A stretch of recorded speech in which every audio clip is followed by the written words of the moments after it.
Tonight, a massive privacy breach of data that could not be more private. I'm just really shocked. Health card numbers, even lab results stolen, with millions at risk.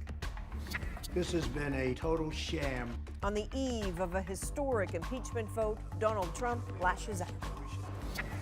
Why your grocery bill is growing faster than your paycheck. Get in motion! And Jane Fonda moved to Washington to get arrested. Don't let the bastards get you down. Just keep going. Her fight against climate change. This is The National. It is hard to imagine information more personal, more intimate than your medical records. But last month, that very private data of 15 million Canadians in BC and Ontario was stolen. Hackers attacked medical testing giant LifeLabs and then held the information for ransom. Salima Shivji explains what it means for you. Louise Kilby came in for blood tests. She's leaving in shock. Like, frankly, I'm just astounded. It is worrisome because I don't know what they're going to do with the data. She could be one of the millions affected by the massive data breach at one of the country's largest medical services companies. Hackers got into the LifeLabs system in late October, stealing the medical test results of 85,000 Ontarians and the personal information, names, passwords, health card numbers of millions more. I'm just really shocked because all my information is there. It is a concern, but I don't know what we can do about it. You know, even the best security systems are not able to protect the data. We just have to spend a lot more money on cybersecurity. LifeLabs did pay an unspecified ransom to get the medical information back. A tough decision, says the CEO, bartering with cyber criminals who hold all the power. While there's no guarantee, it seemed in our customers' best interest. I think that's what they wanted us to do, to reach out and get the data back and try and secure it. And so that's what we did. And today he's promising that the company's cyber defenses have been shored up, that the risk to customers is low. We're sorry this happened. We may have shaken their confidence, and we're going to do everything we can to win that back. Hackers are increasingly going after healthcare files with their large trove of personal info, but it's also the most personal of attacks. Genetic information is becoming more and more valuable. If that was attached to your e-health record, there's now a genetic modifier, a genetic record of you, that's now out there in the wild, which I think, for me, is probably one of the most invasive breaches of privacy. As police investigate, LifeLabs has set up a hotline for customers and is offering free identity theft insurance for a year, called Comfort for Many. It makes me feel uncomfortable, but it also makes me feel like, what can I do about it? Question many are asking as they wait to see if their files are affected. Salima Shivji, CBC News, Vancouver. History is expected to be made tomorrow in Washington, and tonight, Americans who want Donald Trump impeached are making their voices heard. More than 600 pro-impeachment rallies were organized from Times Square to Doral, Florida, outside Trump's estate. Those people will be watching that vote in the U.S. House of Representatives very closely. But even on this day, true to form, Trump was hitting back hard. As Paul Hunter tells us, he attacked both the Speaker of the House and the entire impeachment process. Look, it's a hoax. The whole impeachment thing is a hoax. From the very get-go, Donald Trump has made his view clear. This has been a total sham from the beginning. Everybody knows it. And at about the time he said that in the Oval Office today, the White House released this. A letter from Trump to Democratic Speaker of the House Nancy Pelosi, fully 6 pages long, repeatedly slamming her and the impeachment process, calling it a libelous, vicious, partisan crusade. It's spiteful, he says, disingenuous, meritless, baseless. Pelosi, he writes, has hatred for Trump, and he compares the whole thing to the Salem witch trials of the 1600s. It's ridiculous. Said Pelosi tonight, the letter is ridiculous, really sick. The president's continuing course of conduct constitutes a clear and present danger to democracy in America. Democrats and Republicans, meanwhile, spent the day debating rules for tomorrow's expected vote. Unsurprisingly, partisan positioning dominated. Sadly, the Democrats' impeachment inquiry has been flawed and partisan from day one. But with Democrats controlling this stage of the process, no one doubts tomorrow's outcome, that Trump will be impeached.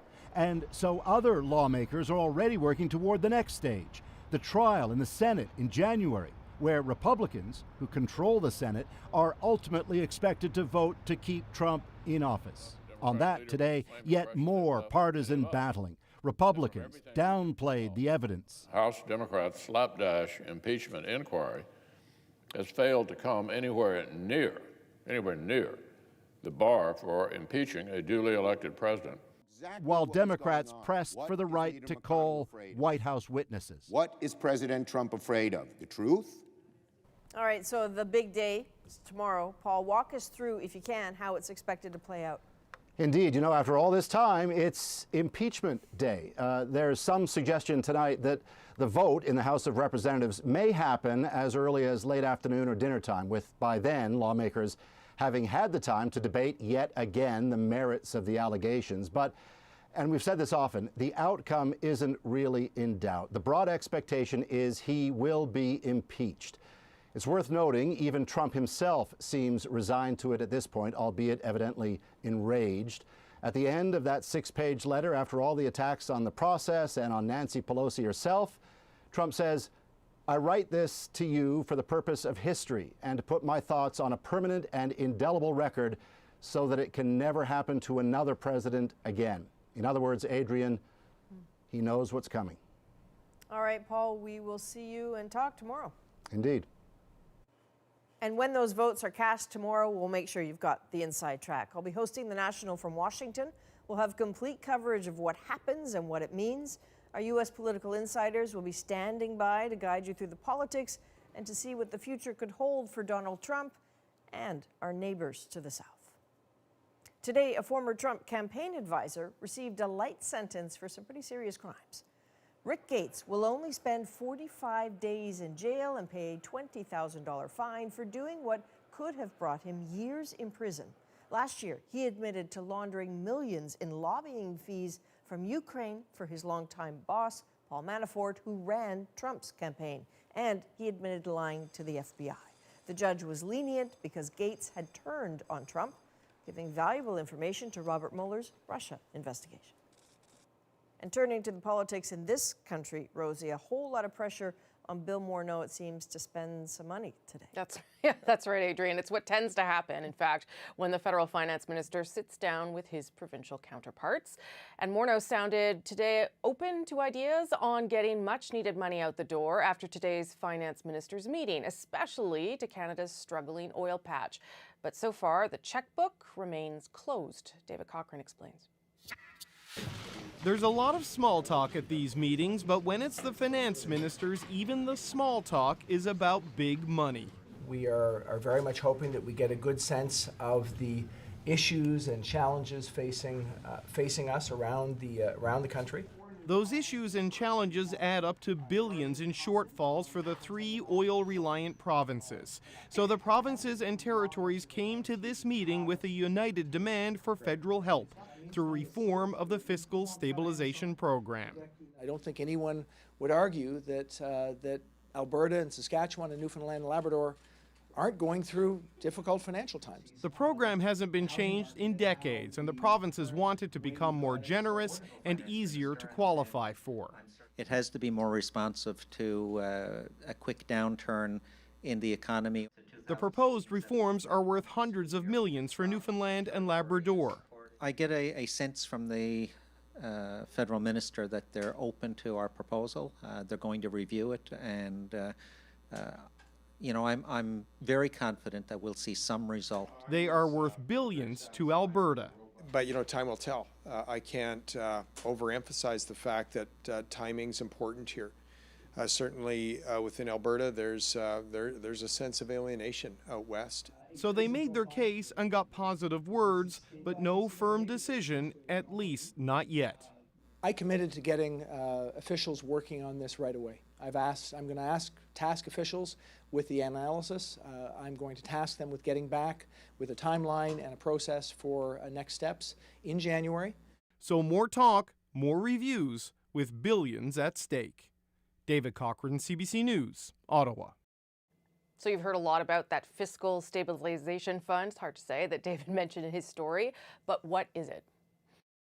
It's meant to help provinces out of unexpected economic problems or if their resource revenues decline by more than 50%. But it's for emergencies, not to correct bad policy.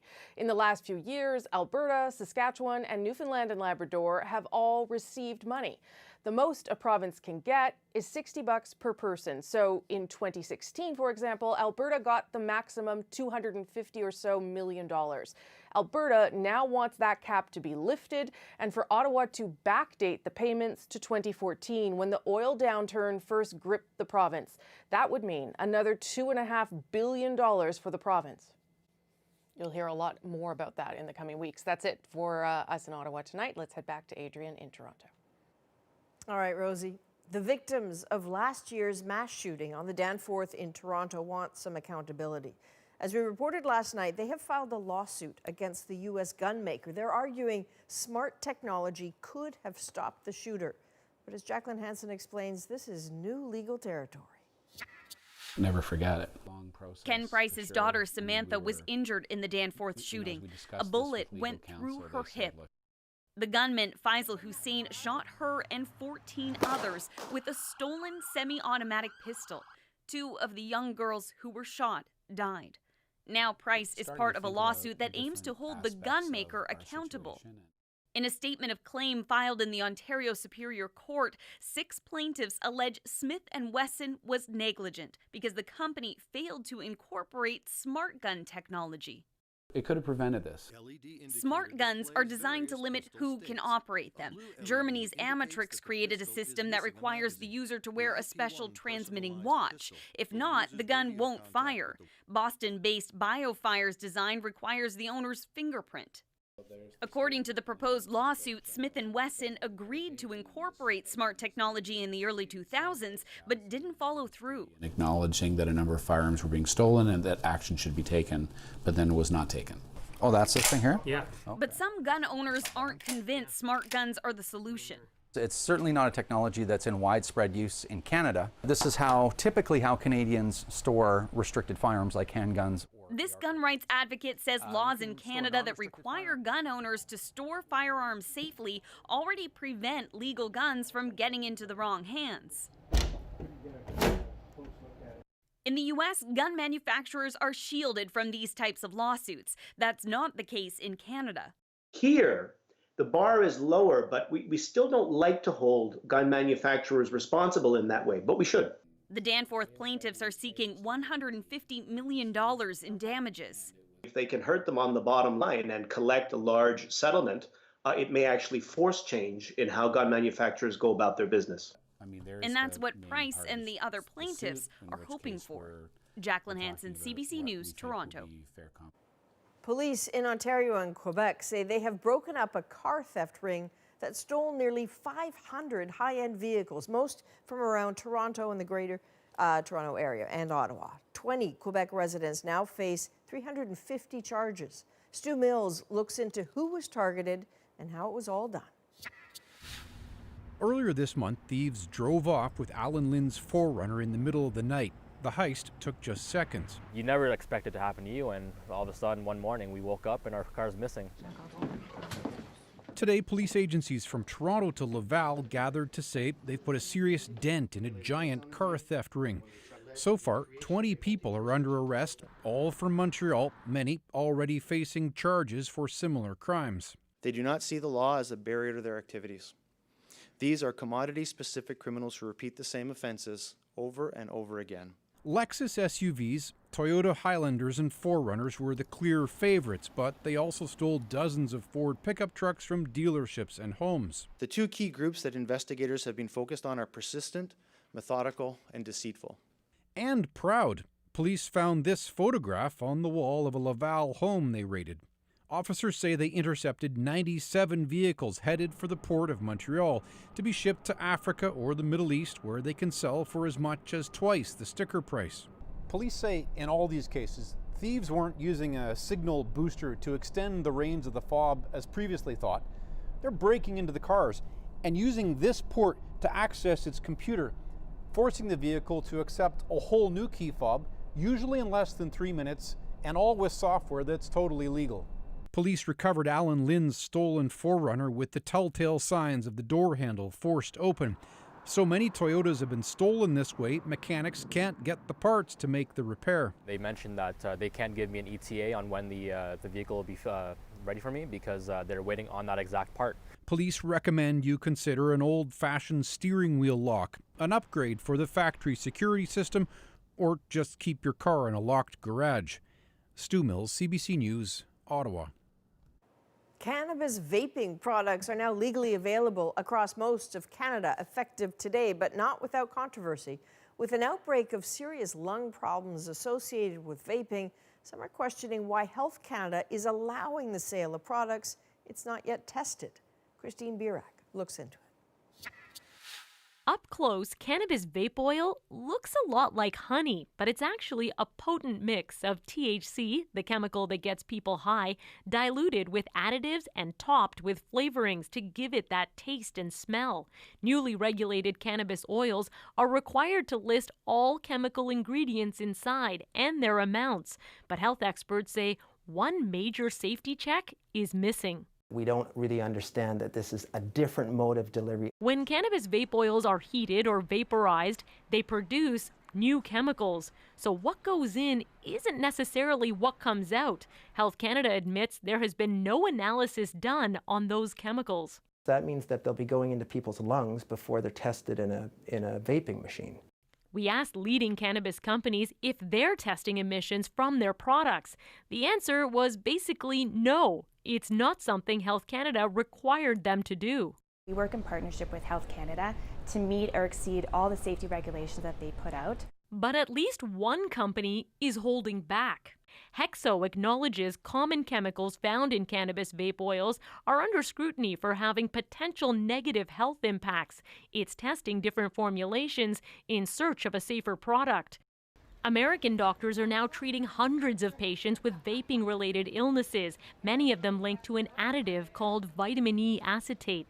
Given all the unknowns, doctors can't understand why Canada has rushed to legalize these products. I am surprised that they're allowing that to happen. I think that's where the jury's out as to how dangerous that can be. That's why some provinces have said, hang on a minute, let's wait at least until the US CDC can finish their investigation so that we can have a better list of what should and shouldn't go in these oils. His advice? Until the science is settled, Canadians should consider sticking with dry leafy cannabis. Christine Birak, CBC News, Waterloo, Ontario. Also, as of today, cannabis edibles are now legally available across most of Canada as well, but people in 3 of the largest provinces will have to wait a little longer. Cannabis-infused products from beverages to baked goods to gummy bears are now good to go everywhere, except Alberta, Ontario, and Quebec, which have their own distribution systems and some stricter regulations. Edibles in those provinces likely won't be available until mid-January at the earliest. And there's no guarantee providers elsewhere will be able to meet demand right away. Retailers from BC to Saskatchewan to Nova Scotia say they will be lucky to have stock by the weekend due to some supply chain issues. One likely exception, Newfoundland and Labrador, where cannabis producers can sell their products right on site. We're back in 2 minutes with more news. Canadians are spending a lot more money on food, but our incomes are not keeping up. And soccer star Christine Sinclair closes out the decade with another honor. That's next.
Welcome back. If you think you're spending more of your hard-earned cash on food, you're right and you're not alone. A new survey suggests the vast majority of Canadians believe food costs are rising faster than their incomes. And as Cameron McIntosh reports, many people are making some tough choices as a result. Picking up a few groceries, Bernadine Leckerman is like most Canadians, always watching the prices. Big concern, of course. People in all walks of life, those of us who are retired, people who are still working with young families. Worries found in grocery aisles across the country, even at this small grocer who's focusing on local goods to cut down on transportation and handling costs. I think that many people are concerned about meeting their basic needs, and we aren't seeing a huge difference in the amounts of income that people are getting. 87% of Canadians surveyed by Angus Reid say they feel like food prices are increasing faster than household income. Anxiety is highest in Quebec and Alberta. We're not buying very much, and we also don't eat out a lot anymore because it's extremely expensive to eat out, I find. Just trying to eat smarter, trying to plan our meals better as a family, and not have so much waste is probably the biggest thing. Common responses in the survey, says co-author Sylvain Charlebois. Families that earn $80,000 or less are likely more vulnerable. There we go. He's forecasting food prices will rise between 2 and 4% in 2020, while average wages are projected to rise 2.7%. He expects consumers will look at meat prices first. So we may actually see Canadians decide to diversify their protein portfolio, if you will, by trying or consuming more vegetable proteins. Lindy Bright knows all about being on the edge. She volunteers at and relies on the Winnipeg Harvest Food Bank. The number of people she helps daily is growing. We used to have 19, 25, 30, and the numbers are increasing. If the forecasts hold true, more families may find themselves making hard choices with their food budgets. Cameron McIntosh, CBC News, Winnipeg. Among the other stories we're following tonight, the future of Nova Scotia's largest and controversial pulp mill is unclear this evening. The province says it can't yet deliver an environmental assessment. I'm aware of the implications this could have on people's lives and livelihoods. But I have said from day one that this decision will be based on science and best available information. Today, the province was supposed to rule on a proposal for a new waste treatment facility for the mill. The mill has been pumping wastewater into a lagoon near an Indigenous community, dividing many in the Maritimes.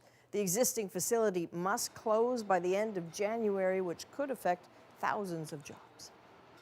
The Assembly of First Nations National Chief was in New York today, urging the international community to protect Indigenous cultures around the world. Our languages, they connect us all through our ceremonies, to our lands and to our waters, to our right to self-determination as Indigenous peoples. That's Perry Bellegarde speaking to the UN General Assembly to mark the end of the International Year of Indigenous Languages. And Canadian soccer superstar Christine Sinclair has been named the Sports Player of the Decade. Among her many, many achievements, Sinclair has been named Canadian Soccer Player of the Year 7 times. She's just 1 goal away from tying the women's world record total of 184. In presenting her the honor, Canada Soccer called her a once-in-a-generation athlete. When we come back, a look at the takeover battle for Hudson's Bay Company. And that could mean changes at your local Bay store. And a Hollywood icon takes center stage in the climate change movement. We spend the day with Jane Fonda.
All together,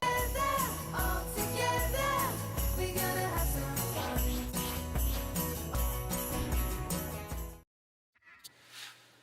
This time of year, it may not seem like Hudson's Bay is struggling, but there is a battle going on in the executive suites over who can turn the company's fortunes around.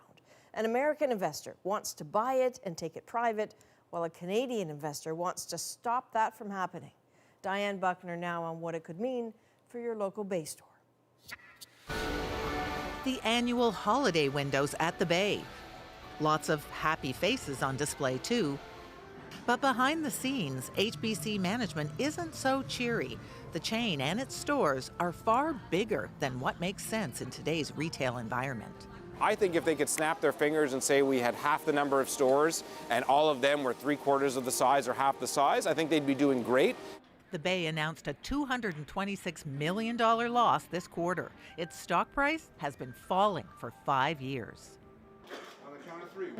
HBC Executive Chairman, New York real estate mogul Richard Baker was bubbling with enthusiasm in 2016 when he opened the first Saks Fifth Avenue location in Canada as part of HBC. All that we're doing is creating the type of retail that Canadians have wanted all along. This fall, Baker's team offered to buy all HBC shares he doesn't already own for $10.30 apiece. Then came an offer of $11 from Toronto's Catalyst Capital. Baker said no, he's not selling. The two groups lodged complaints against each other with the regulator, both alleging misbehavior. But why is anyone battling to own a struggling retailer? Downtown Vancouver is a great location, holds a lot of value. Similarly, downtown Montreal. Commercial real estate broker Tim Sanderson says HBC's properties are worth a fortune. Its Saks Fifth Avenue location in Manhattan alone is valued at $2 billion. It's New York. It's the financial capital of the world. No wonder Richard Baker wants to own it all. Plus, a private enterprise can be easier to turn around than a public one. When companies are going through change, it is a freedom to be able to do the right thing for the business long term and invest as needed without having to report to public shareholders every quarter. Already, HBC has been downsizing. Home Outfitters has been shut down. Lord & Taylor and a European retailer it owned have been sold. Could your local Bay store be next? I think you'd have to guess that they would want to shrink the number of stores and shrink the footprint. I think anything that's going to be sold, disposed of, closed, lease terminated is going to be in second or third tier markets, smaller markets. The Bay is still a beloved Canadian brand to many, but whoever owns it will need to make some big moves if its holiday traditions are to continue past its 350th birthday next year. Diane Buckner, CBC News, Toronto. When we come back, Jane Fonda on what she brings to the fight against climate change. I bring celebrity, and that's very important. You wouldn't be here interviewing me if I wasn't a celebrity.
Welcome back to international news now, where tensions have erupted in France over pension reforms. In Paris, officers in riot gear lined both sides of the streets and fired tear gas at protesters. Police say these clashes involve the Black Bloc anarchist group. That's the same group caught up in confrontations in the western city of Nantes. But other protests in that city were peaceful. These demonstrations, all part of a series of actions, massive actions across the country today, aimed at bringing momentum to the general strike nearly 2 weeks after it began. And the Vatican is changing how the Catholic Church deals with sexual abuse cases involving children. Pope Francis announced he's getting rid of something called the pontifical secret. That's a confidentiality rule used by some churches to avoid cooperation with police investigations. The policy change will also make it easier for victims to get information about their cases at the Vatican. The Pope is also tightening pornography rules. Now, sensitive images of people under the age of 18 could be considered child pornography. Before, the age was 14. And Pakistan's former president has been sentenced to death in a treason case. The country's former military leader, Pervez Musharraf, was sentenced over his 2007 imposition of emergency rule. The penalty, though, is unlikely to be carried out. Musharraf is currently in self-imposed exile in Dubai. This marks the first time in Pakistan's history that a military leader has been held accountable for his actions while in power. And 2 massive paintings by a Canadian Cree artist will be front and center at New York's Metropolitan Museum of Art. To be commissioned here by the Met is a huge moment for me. I think it would be an incredible moment for any artist because the Met is one of the most important museums in the world. As visitors pass through the main entrance of the historic museum, they will be greeted by the work of Kent Monkman, a Fisher River First Nations artist looking to challenge the historical depictions of Indigenous peoples. The paintings will hang in the Met's Great Hall until April of next year. Jane Fonda believes in the power of protests. It's why she moved to Washington this fall to demand action on climate change. Of course, she's no stranger to adding her name to either a cause or a marquee.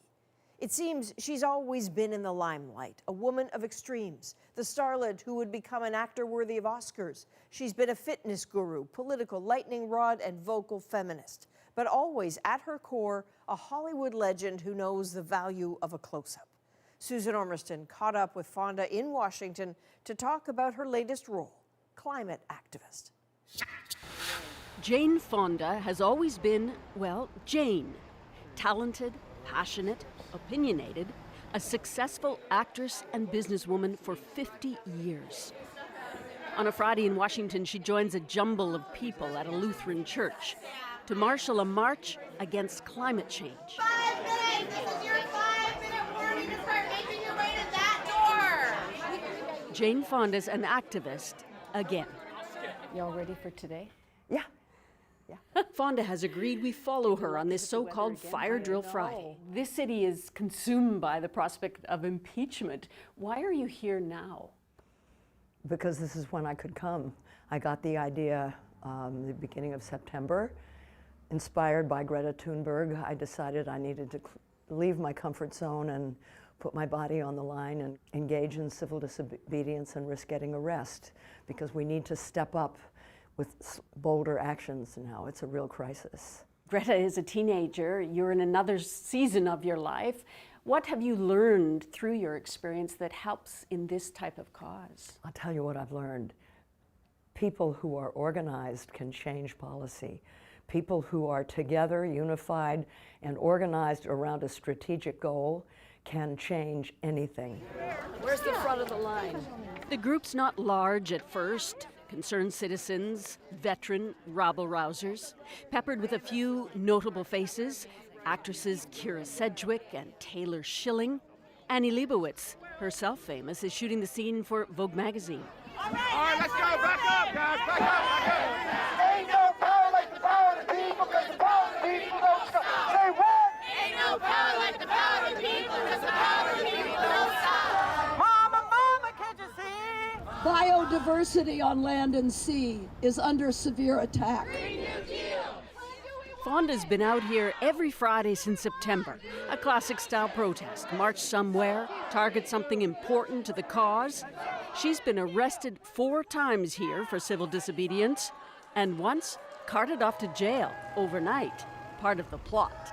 It's quite an experience to know that you are powerless, that you have been handcuffed, and that you were completely in the control of the police. Now, because I'm white and famous, I'm not going to be treated badly, I don't think. What did your jailers say to you?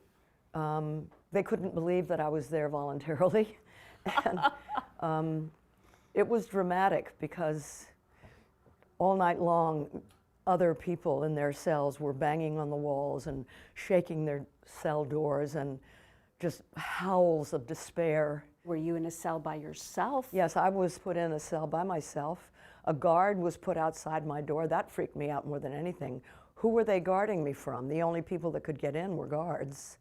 You know, I mean, you sleep on a metal slab, it's not pleasant. I mean, there are cynics, you've met them all your career and your life, saying, oh, this is a celebrity stunt with a famous actress, you know, but really, is this the type of pressure that will change anything? Yeah, well, I'm not alone. This is part of a movement. So what do you bring, Jane Fonda? I bring celebrity, and that's very important. You wouldn't be here interviewing me if I wasn't a celebrity. What does that do? Is it going to change policy? No, but it's going to wake people up. It inspires them, and it gives them a role model for what they can be doing. Today's target is BlackRock, a big global investment company. A splinter group gets ahead to occupy the front of the D.C. offices. They've invested more than $90 billion in fossil fuels. And what do you want them to do?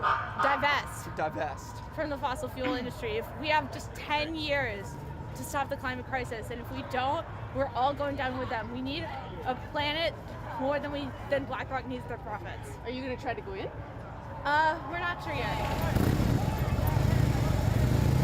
Police know they're coming. A downtown street is shut down. Watch out for the sidewalk right now. The crowd's growing larger now. Fonda is pushed to the middle, and she takes up her post. At Standing Rock and Mauna Kea. But leaves room in front for the young activists. She takes her role seriously and with huge energy. The young people who, all around the world by the tens of millions, have bravely struck from school on Fridays, and they've inspired us all folks to stand up with them. And I'm so grateful. Don't stop, and we won't stop either. Thank you. If we continue to place our health and safety in the hands of utility executives. Fonda is no stranger to activism, woven through her career with protests from Indigenous and women's rights. Silence is no longer an option. To the Iraq War and the Alberta oil sands. The eyes of the world are on this area. Provoking controversy still today. Accept it, Jane. You failed with Repeal 77. You're going to fail with the Green New Deal. We don't need you here in D.C. You know, look at this. This is Jane Fonda's mugshot from 1970. Back then, Fonda was a famous agitator in the anti-war movement, earning the nickname Hanoi Jane after she posed with the North Vietnamese. She later apologized. But in 1970, fresh from an anti-war speech in Canada, U.S. authorities pounced. You were arrested crossing the Canadian-U.S. That's border right. back That was in my first 1970? arrest. Yes, that was my first. And what was that for? The police told me this. We are on orders from the White House to arrest me, seize all my records and my phone books and everything, and accuse me of smuggling drugs, which were actually vitamin pills. But they were pretty rough. The cops were rough, and it was orders from the White House. They wanted to stop your Vietnam protests. Yeah. What did you learn from that experience? Because you were criticized as Hanoi Jane for some of that, and you apologized later in life. So you must have learned something from that you took forward. Don't let the bastards get you down. Just keep going. You know, the more they attacked me, the more I dug in my heels. If they thought I was some, you know, some soft Hollywood starlet daughter of Henry Fonda and they could bully me, no, I wasn't going to let them get me. I just kept going. You still feel that way? Yeah. Only see now I'm old, and So I feel even more capable of standing up. Wells Fargo, you must divest. The afternoon's getting long. 7 protesters have now locked themselves to the doors of Wells Fargo, a U.S. bank. They're chained to the bank. Yeah, they can't use their hands, so we're providing them with water and cough drops. And are they prepared to be arrested? That's up to them. What side are you on? What side are you on? Thank you so much. D.C. police are patient. Seems a small dose of civil disobedience will be tolerated this time. They know the drill, especially with Jane Fonda front and center. Shut it down! This way. Come this way. They're going over there. I don't know. Why aren't we going on this side of the street? We are. Car behind you. Be careful. There's a car behind you. How far is it? Back to Franklin. How far? She'll be back the next Friday and the next one till mid-January, when she returns to Los Angeles to tape the next season of Grace and Frankie with comedian Lily Tomlin. That's my girl. What would Frankie say about Grace out on the streets today getting in the back of a paddy wagon? She'd say, "Go, Grace!" She'd love it. She may join me. Grace With and Jane Frankie Fonda. do jail. White House, can you hear us? She's counting on one more night in jail. Maybe her birthday present. She turns 82 this Saturday. Susan Ormiston, CBC News, Washington.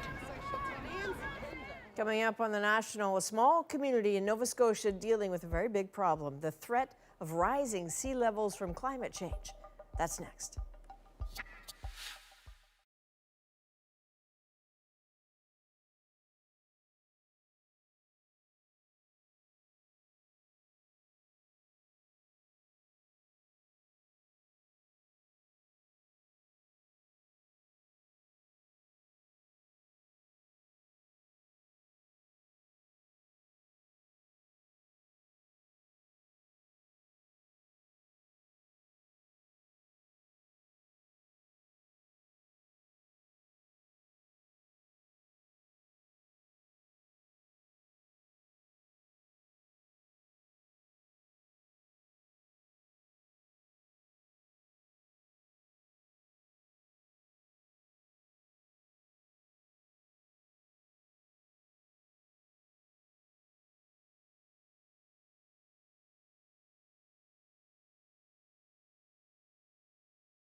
I'm Jamie Poisson, and tomorrow on CBC's daily news podcast, Front Burner, as the third year of his presidency comes to an end, Donald Trump is all but certain to be impeached.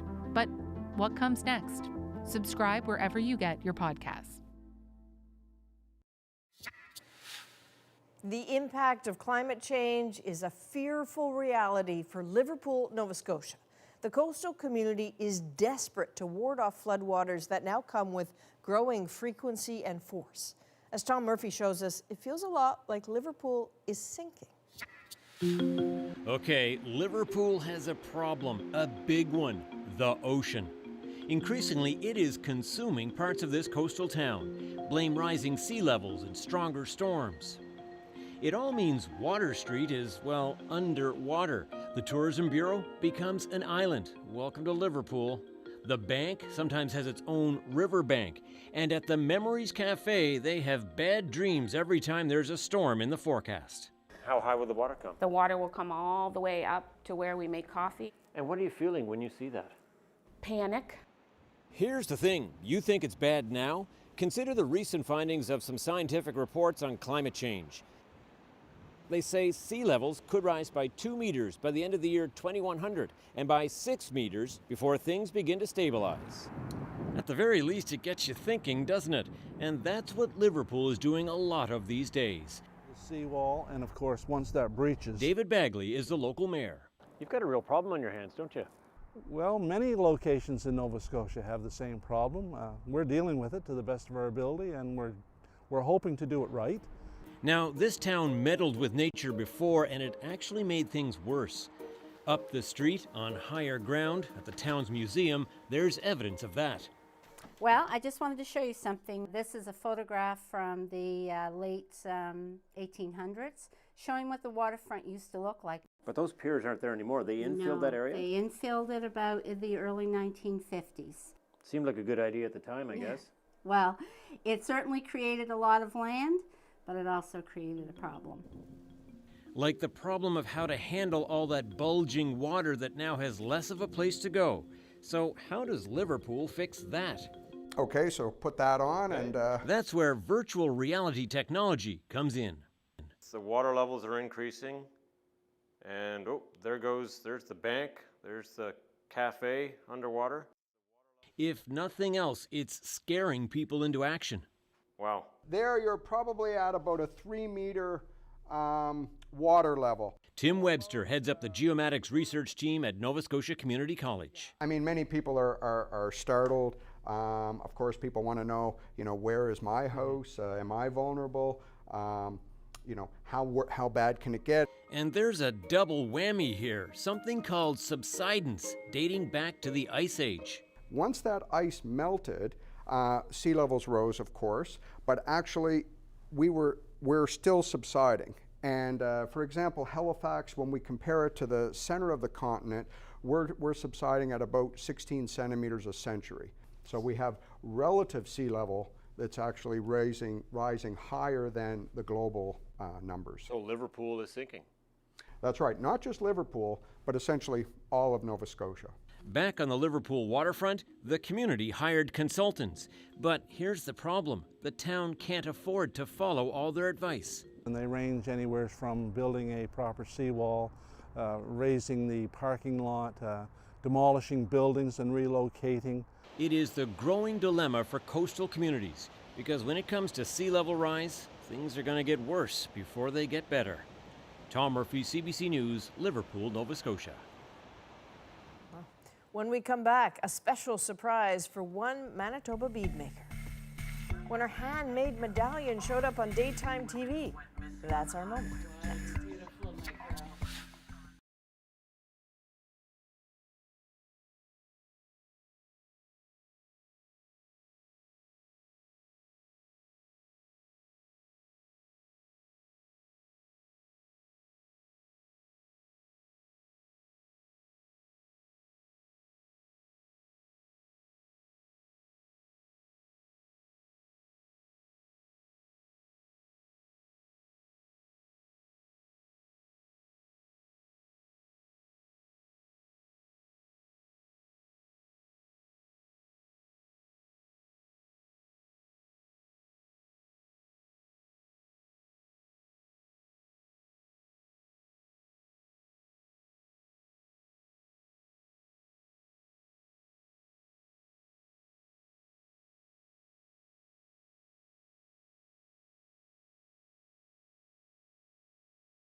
So today was the second day. Whoopi Goldberg appeared on The View wearing this necklace. It's a jingle dancer in a red dress representing missing and murdered Indigenous women.